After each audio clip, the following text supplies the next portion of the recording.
Hai, saya Medza, tutor BI anda di sini.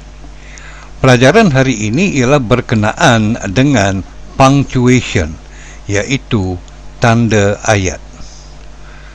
Punctuation atau tanda ayat mesti digunakan dalam BI untuk memudahkan pembaca memahami tulisan anda dengan jelas serta memahami idea yang mahu dizahirkan atau untuk menunjukkan emosi. Penggunaan tanda ayat akan perlihatkan anda sebagai seorang yang terpelajar, bijak dan berpengaruh. Markah juga akan diberi atau ditolak dalam kertas peperiksaan jika penulisan anda tidak menggunakan tanda ayat dengan betul. Justru, anda wajar beri perhatian berat kepada mata pelajaran ini kerana manfaatnya adalah sangat besar. Tanda ayat yang digunakan dalam BI adalah untuk tujuan yang tertentu. Antara yang lazim digunakan adalah tanda ayat seperti berikut. Yang pertama, a full stop, juga dipanggil period. Yang kedua, a comma. Yang ketiga, an inverted comma. Yang keempat, double inverted commas. Yang kelima, a hyphen atau a dash. Yang keenam, a bracket. Yang ketujuh, a question mark. Yang ke-8, an oblique, juga disebut sebagai a stroke. Yang ke-9, an exclamation mark. Dan yang ke-10, a semicolon. Yang ke-11, a colon. Dan yang ke-12, an asterisk. Yang pertama, a full stop. A full stop atau juga dipanggil sebagai period bermaksud noktah, iaitu tanda titik. Digunakan untuk menamatkan sepotong ayat mudah atau ayat lengkap. Setiap huruf selepas tanda noktah ini mesti menggunakan huruf besar. Yang kedua, a comma. A comma pula ialah tanda yang digunakan untuk berhenti seketika dalam sepotong ayat panjang. Huruf berikutnya tidak menggunakan huruf besar kerana bahagian ayat berkenaan adalah ayat bergantung atau ayat belum lengkap.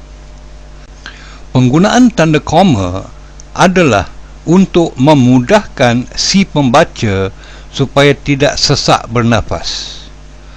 Kedua-dua tanda ayat ini adalah tanda ayat yang biasa digunakan.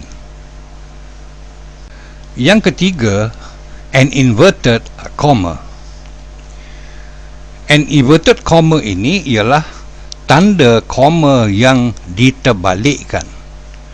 Ekor di atas dan kepala di bawah. Jika mahu diterjemahkan, ia boleh dipanggil koma terbalik. Inverted comma ini digunakan untuk menandakan bahawa perkataan yang digunakan itu bukanlah bahasa Inggeris sebenarnya, tetapi bahasa asing, sama ada bahasa Melayu, Arab, Belanda, Perancis, Spanyol dan sebagainya.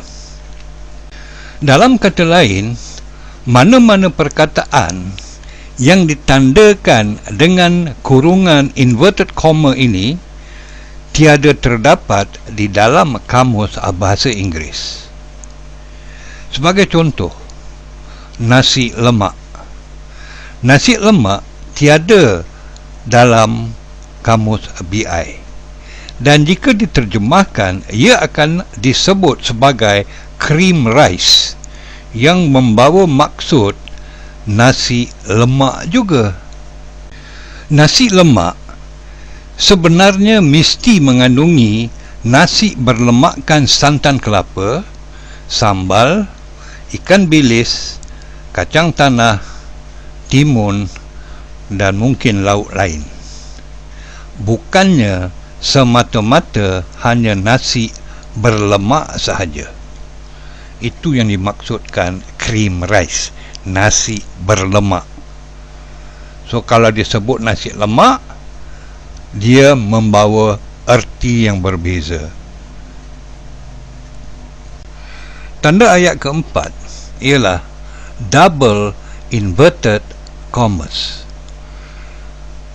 Double inverted commas ini adalah koma atau dua koma yang telah diterbalikkan, iaitu dua koma terbalik. Itu maksudnya double inverted commas. Ia digunakan ke atas percakapan sebenar atau direct speech seorang watak dalam sesuatu kisah. Sebagai contoh, "Good morning, sir," said Arif to his teacher.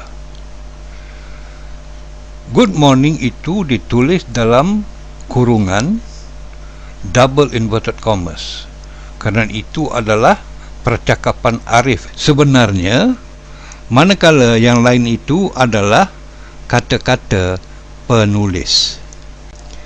Tanda ayat kelima, a hyphen, juga dipanggil a dash, digunakan untuk menambahkan perkataan atau untuk menambahkan maklumat kepada ayat sebelumnya. Hyphen digunakan di permulaan ayat tambahan berkaitan dan ditutup dengan hyphen juga. Lihat contoh ayat 5b. Arif likes nasi lemak,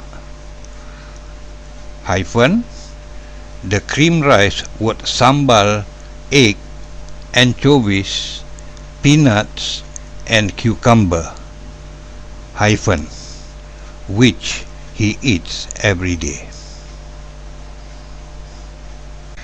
Tanda ayat ke-6, a bracket ataupun kurungan. A bracket atau kurungan ini digunakan sama seperti hyphen, tetapi ayat dalam kurungan ini adalah untuk menambahkan maklumat tambahan untuk memudahkan kefahaman pembaca. Lihat contoh ayat 6b. Arif likes nasi lemak, open bracket, a common breakfast menu, close bracket, which is very popular among Malaysians.